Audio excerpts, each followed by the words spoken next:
आज हम आपको ईओ नाम के एक डोंकी की कहानी बताने वाले हैं। हम सभी जानते हैं कि हमारी सोसाइटी में एक डोंकी या कहें कि एक गधे को किस नजर से देखा जाता है। उसे अक्सर अलग अलग मुहावरों या कहानियों में बेवकूफ या मेहनती कहकर चिढ़ाया जाता है। ये कहानी हमें यही बताती है कि एक डोंकी इन सब चीजों को किस तरह से देखता है। क्या उसे इन सब चीजों से सच में फर्क पड़ता है? हम इंसान तो बस उन्हीं जानवरों की कदर करते हैं जो हमारे काम के होते हैं। क्या इंसानों ने कभी ये जानने की कोशिश की कि एक गधा क्या महसूस करता है जब उसके ऊपर अत्याचार होता है या उससे बहुत सारा काम करवाया जाता है? क्या अगर कोई जानवर चुपचाप सब कुछ सहता रहता है तो क्या ये जरूरी है कि हम उसे बेवकूफ की कैटेगरी में ही डालें? ईओ की ये कहानी जानकर आपको जरूर एक गधे को सही नजरिए से देखने का मौका मिलेगा। इस मूवी की स्टार्टिंग में हम ईओ को देखते हैं। हमें नहीं पता कि वो कहाँ से आया है या उसकी उम्र क्या है, पर फिलहाल वो एक सर्कस के लिए काम करता है। उसे कुछ करतब करने की ट्रेनिंग मिली थी जिसे अगर वो ठीक से नहीं करता था तो उसका मालिक उसे बहुत मारता था। लेकिन उसकी रिंग मास्टर जिसका नाम कैसेंड्रा था वो उससे बहुत प्यार करती थी और उसे बहुत बुरा लगता था जब कोई उसे बेवजह मारता था। उनका मालिक ईओ से सर्कस के काम कराने के अलावा भी बहुत सारा काम करवाया करता था और जब ईओ काम नहीं करता था तो वो उसे चाबुक से मारता था। कैसेंड्रा ने उसे कई बार रोकने की कोशिश भी की पर वो बहुत बुरा आदमी था। एक दिन हम देखते हैं कि बहुत सारे लोग उनके सर्कस के बाहर आंदोलन कर रहे थे।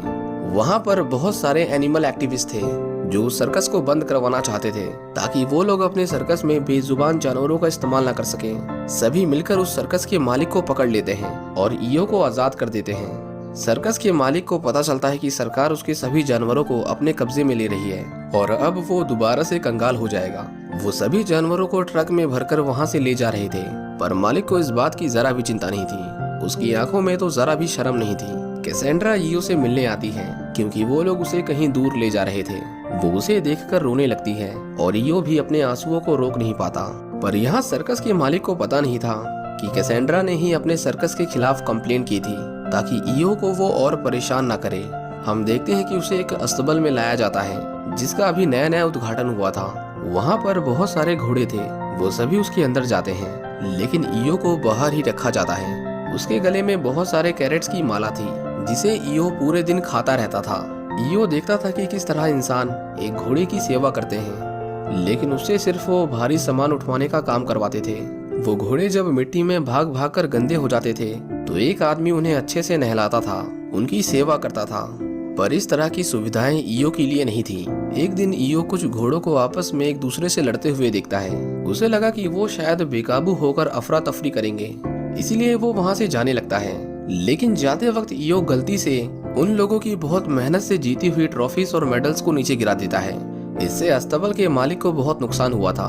वो ईओ के ऊपर बहुत गुस्सा था, इसीलिए वो उसे वहाँ से निकाल देते हैं। इसके बाद उसे एक थेराप्यूटिक सेंटर में लाया जाता है। ईओ को वहाँ पर अपने जैसे बहुत सारे डोंकीज मिलते हैं। वहाँ पर उसे काफी अच्छा लगता था क्योंकि वो लोग उसे समय समय पर सब कुछ दिया करते थे। ईओ के लिए जो कुछ भी था वो बंद कमरा ही था। उसे कैसेंड्रा की याद भी आती थी लेकिन वो अब कर भी क्या सकता था। वो बस अपने आसपास की चीजों को चुपचाप खड़ा होकर देखता रहता था। वहाँ पर बहुत सारे बच्चे आया करते थे जो उन डोंकीज के साथ खेला करते थे। ऐसे ही देखते देखते कई दिन बीत जाते हैं। कैसेंड्रा ईओ से मिलने आती है। उसने बहुत शराब पी रखी थी। वो ईओ की ऐसी हालत देखकर रोने लगती है। कैसेंड्रा के साथ का एक आदमी उसे कहता है कि अगर उसे इसके साथ ही रुकना है तो वो रुक जाए, पर वो यहाँ पर नहीं रुकने वाला।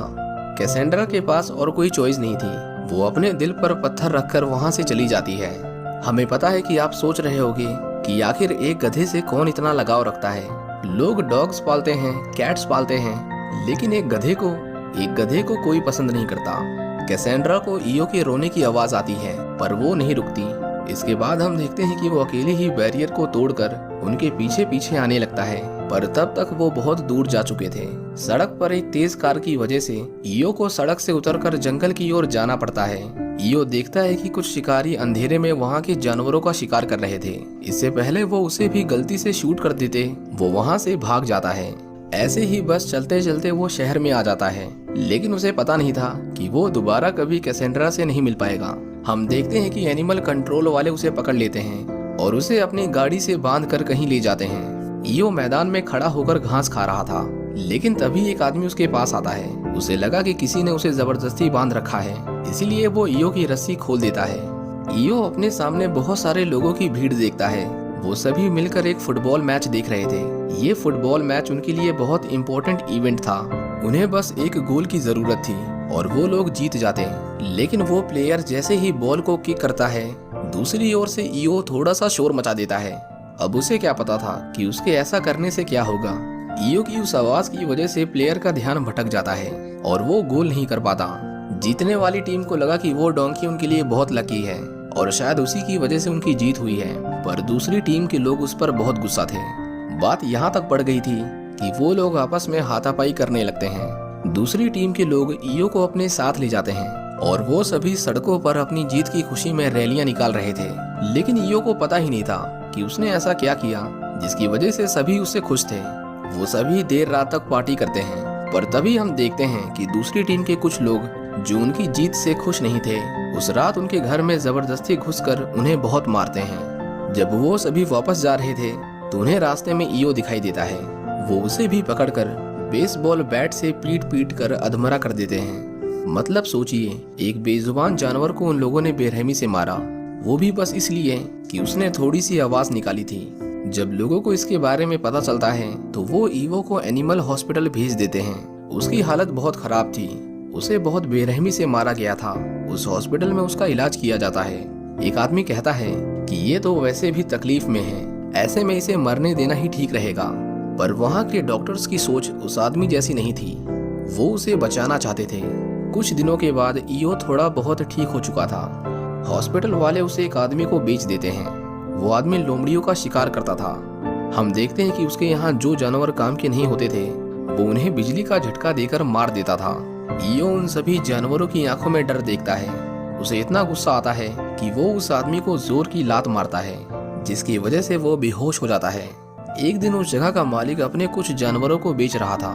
उसे ईयो एक खतरनाक जानवर लगा क्योंकि उसने एक आदमी के ऊपर हमला किया था, इसलिए वो उसे भी बाकियों के साथ ले जाने को कहता है, वो भी मुफ्त में।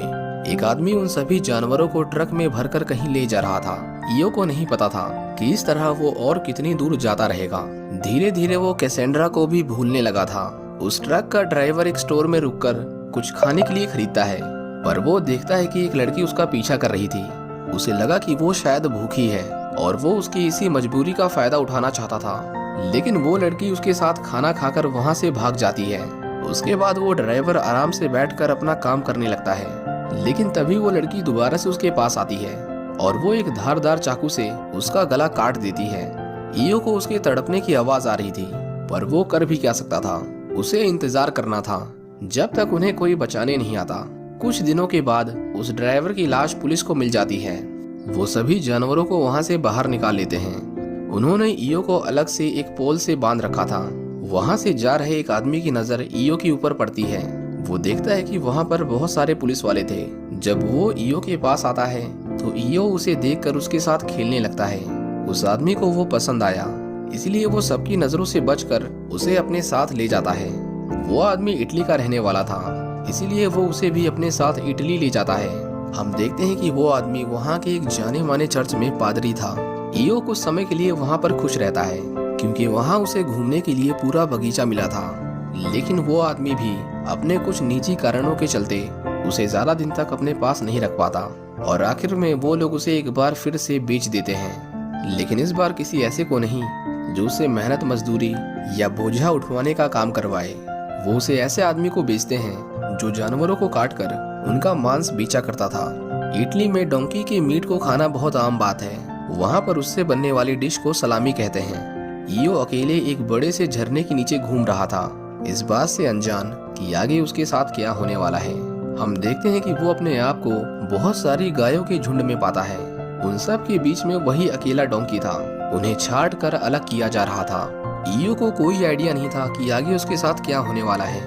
आखिर में हम ईयो की दर्दनाक चीख के साथ ब्लेड चलने की आवाज सुनते हैं, जिसका मतलब ये था कि उन्होंने ईयो को मार दिया था। इसी के साथ ये मूवी यहीं खत्म हो जाती है। हमें पता है कि ईयो के साथ आखिर में जो कुछ भी हुआ उसके लिए लोगों के अपने अलग अलग विचार हो सकते हैं, लेकिन इस बात को कोई नहीं नकार सकता कि उस बेचारे डोंकी के साथ इंसानों ने बहुत अत्याचार किया था। आप इस बारे में क्या सोचते हैं? हमें कमेंट्स करके बता सकते हैं। Thanks for watching.